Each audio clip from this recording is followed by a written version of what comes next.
പാലക്കാട് ജില്ലാ ആശുപത്രിയിൽ തീപിടുത്തം. ആശുപത്രിയിലെ താഴത്തെ നിലയിൽ മരുന്നുകളും റെക്കോർഡുകളും സൂക്ഷിക്കുന്ന റൂമിലാണ് പുലർച്ചെ 3 മണിക്ക് തീപിടുത്തമുണ്ടായത്. ആർക്കും പരിക്കില്ല. പുക പടർന്നതോടെ വനിതകളുടെ വാർഡിലും സർജിക്കൽ ഐസിയുവിലുമുള്ള രോഗികളെ പൂർണ്ണമായും മറ്റു വാർഡുകളിലേക്ക് മാറ്റി.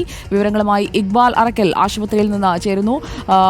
ഇക്ബാൽ, എങ്ങനെയാണ് ഈ ആശുപത്രിയിൽ തീപിടുത്തമുണ്ടായത്? ഷോർട്ട് സർക്യൂട്ടാണോ?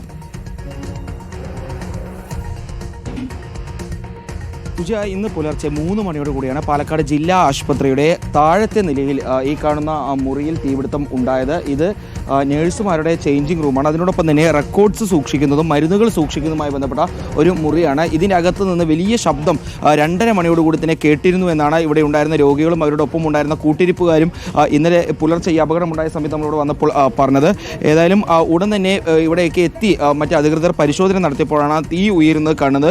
ഉടൻ തന്നെ ഫയർഫോഴ്സിൽ വിവരം അറിയിക്കുകയായിരുന്നു. അപ്പോഴേക്കും തീ വലിയ രീതിയിൽ ഇവിടെ പടർന്നു പിടിച്ചിരുന്നു. റെക്കോർഡുകൾ ഉൾപ്പെടെ സൂക്ഷിച്ചിരുന്നു. അതിനൊപ്പം തന്നെ മരുന്നുകൾ ഉണ്ടായിരുന്നു. അതുകൊണ്ട് തന്നെ തീ പെട്ടെന്ന് തന്നെ പടരുകയായിരുന്നു. ഏറ്റവും വലിയ പ്രശ്നം എന്ന് പറയുന്നത് തൊട്ടപ്പുറത്താണ് ജില്ലാ ആശുപത്രിയിലെ ICU ഉള്ളത്. അതിന് തൊട്ടപ്പുറത്തായി ഫീമെയിൽ വാർഡും ഉണ്ടായിരുന്നു. ഈ ഫീമെയിൽ വാർഡിലെയും ICUയിലുമുള്ള ആളുകൾക്ക് ഈ തീ പടർന്നതോടുകൂടി പുക ശ്വസിച്ചുകൊണ്ട് വലിയ രീതിയിൽ ബുദ്ധിമുട്ടുകൾ അനുഭവപ്പെടുകയായിരുന്നു. ഫീമെയിൽ വാർഡിൽ ഏകദേശം 48 പേരും ICUയിൽ 11 പേരുമാണ് ഈ സമയത്ത് ഈ അപകടം നടക്കുന്ന സമയത്ത് ഉണ്ടായിരുന്നത്. ഉടൻ തന്നെ ഇവിടെ ഉണ്ടായിരുന്ന രോഗികളെ ഈ പുക ഉയരുന്നത് കണ്ട് പരിഭ്രാന്തിയിൽ അവരെല്ലാം ഓടി രക്ഷപ്പെടുന്നതിനിടയിൽ അധികൃതരെത്തി മറ്റു വാർഡുകളിലേക്ക് മാറ്റുകയായിരുന്നു. ഇപ്പോൾ ആ സമയത്ത് ഇവിടെ ഉണ്ടായിരുന്ന മണികണ്ഠൻ നമ്മളോടൊപ്പം ചേരുന്നുണ്ട്. അമ്മയുടെ ചികിത്സയ്ക്ക് വേണ്ടി എത്തിയതാണല്ലോ? അമ്മയുടെ ചികിത്സയ്ക്ക് വേണ്ടി ഇവിടെ എത്തിയതാണ്. അപ്പോൾ ഇവിടെ ഫീമെയിൽ വാർഡിലാണ് അഡ്മിറ്റ് ചെയ്തത്. അപ്പോൾ അന്നേരം 2:45 സമയത്ത് പെട്ടെന്ന് സെക്യൂരിറ്റി അവിടെ വന്ന് പറഞ്ഞ് എന്നെ തീ കത്തുന്നുണ്ട്, എല്ലാവരും പെട്ടെന്ന് പുറത്തേക്ക് ഇറങ്ങണമെന്ന് പറഞ്ഞ് അന്നേരം എല്ലാവരും വിളിച്ച് എല്ലാവരും പെട്ടെന്ന് അറിഞ്ഞ് എല്ലാവരും എണീറ്റ് പുറത്തേക്ക് ആക്കാനുള്ള സൗകര്യം ചെയ്തു. അപ്പോൾ അന്നേരം ഞങ്ങൾ ഇവിടേക്ക് ഫീമെയിൽ അമ്മ ഇവിടെയാണല്ലോ കിടക്കുന്നത്. ഇവിടെ വന്നപ്പോൾ ഭയങ്കര തീയും പുകയും ഭയങ്കരമായിട്ട് കത്തുന്നു. അപ്പോൾ ഭയങ്കര ബഹളമായിരുന്നു. അപ്പോൾ പെട്ടെന്ന് ആൾക്കാരെല്ലാവരും കൂടി അങ്ങോട്ട് ചെന്ന് അവർ അമ്മേനെ എല്ലാവരെയും കൂട്ടിയിട്ട് പോകാൻ പറ്റുന്നവരെല്ലാവരും അവരുടെ സാധനങ്ങളൊക്കെ എടുത്തിട്ട് പരമാവധി എടുക്കുന്ന സാധനങ്ങൾ എടുത്ത് പുറത്തേക്ക് എല്ലാവരും ഇറങ്ങിപ്പോയി.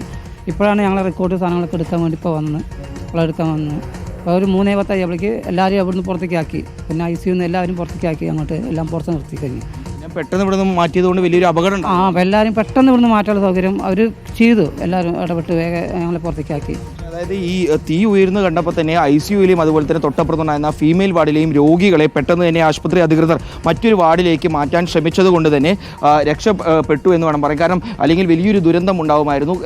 ഉടൻ തന്നെ പാലക്കാട് യൂണിറ്റിലെ 2 ഫയർഫോഴ്സ് യൂണിറ്റുകൾ ഇവിടേക്ക് എത്തുകയും തീ അണയ്ക്കുകയുമായിരുന്നു. ഇപ്പോൾ നമുക്ക് കാണാം പുക ഉയരുന്ന രീതിയിലെല്ലാം കാര്യങ്ങളുണ്ടായിരുന്നു. പക്ഷേ ഏതായാലും തീ പൂർണ്ണമായും പുലർച്ചയോടുകൂടി തന്നെ ഫയർഫോഴ്സിന് നിയന്ത്രണം ആക്കാൻ വേണ്ടി സാധിച്ചു, അല്ലെങ്കിൽ നിയന്ത്രിക്കാൻ സാധിച്ചു എന്നുള്ളതാണ് ഏറ്റവും റെക്കോർഡുകളൊക്കെ സൂക്ഷിച്ച മുറിയാണ്. അപ്പോൾ ആശുപത്രിയിലെ രോഗികളുടെ വിവരങ്ങളടക്കം പൂർണ്ണമായും കത്തി നശിച്ചില്ലേ ഇക്ബാൽ?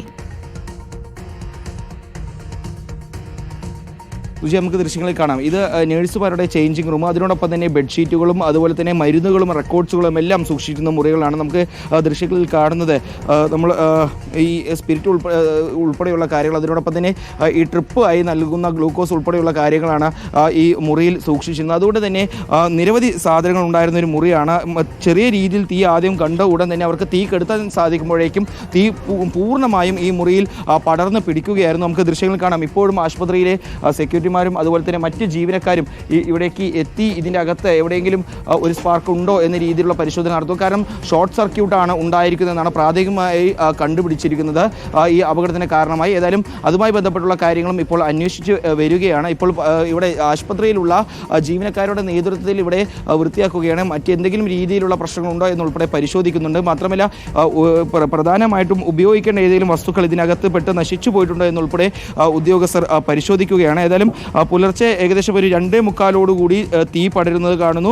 പിന്നീട് 3 മണിയാകുമ്പോഴേക്കും രോഗികളെ പൂർണ്ണമായും ഈ മേഖലയിൽ നിന്ന് മാറ്റാൻ ആശുപത്രി അധികൃതർക്ക് സാധിക്കുന്നു. 3:30 ആകുമ്പോഴേക്കുമാണ് തീ പൂർണ്ണമായും കെടുത്താൻ ഫയർഫോഴ്സ് ഉദ്യോഗസ്ഥർക്ക് സാധിച്ചത്. ഏതായാലും ആർക്കും തന്നെ ഒരു പരിക്കില്ലാതെ ഈ അപകടം അവസാനിച്ചു എന്നുള്ളതാണ് ഏറ്റവും ആശ്വാസകരമായിട്ടുള്ള വിവരം എന്ന് പറയുന്നത്. നമുക്ക് ദൃശ്യങ്ങൾ കാണാം. ഇപ്പോഴും ആശുപത്രി അധികൃതർ അല്ലെങ്കിൽ അവിടുത്തെ ഇവിടെ ഉള്ള ജീവനക്കാരുടെ നേതൃത്വത്തിൽ പല സാധനങ്ങളും ഇവിടെ നിന്ന് മാറ്റുകയാണ്. കാരണം ഏതെങ്കിലും രീതിയിൽ വീണ്ടും ഇത്തരത്തിലൊരു അപകടം സംഭവിക്കുമോ എന്നൊരു ധാരണയിലാണ് ഇതെല്ലാം ചെയ്യുന്നത്. ഇന്നലെ ഒരു 3 മണിയോടുകൂടി തന്നെ ഈ തീ ഉയർന്ന് കണ്ട സമയത്ത് തന്നെ വൈദ്യുതി ബന്ധം വിച്ഛേദിക്കുന്ന രീതിയിലുള്ള പ്രവർത്തനങ്ങൾ ഉൾപ്പെടെ നടത്തി. കാരണം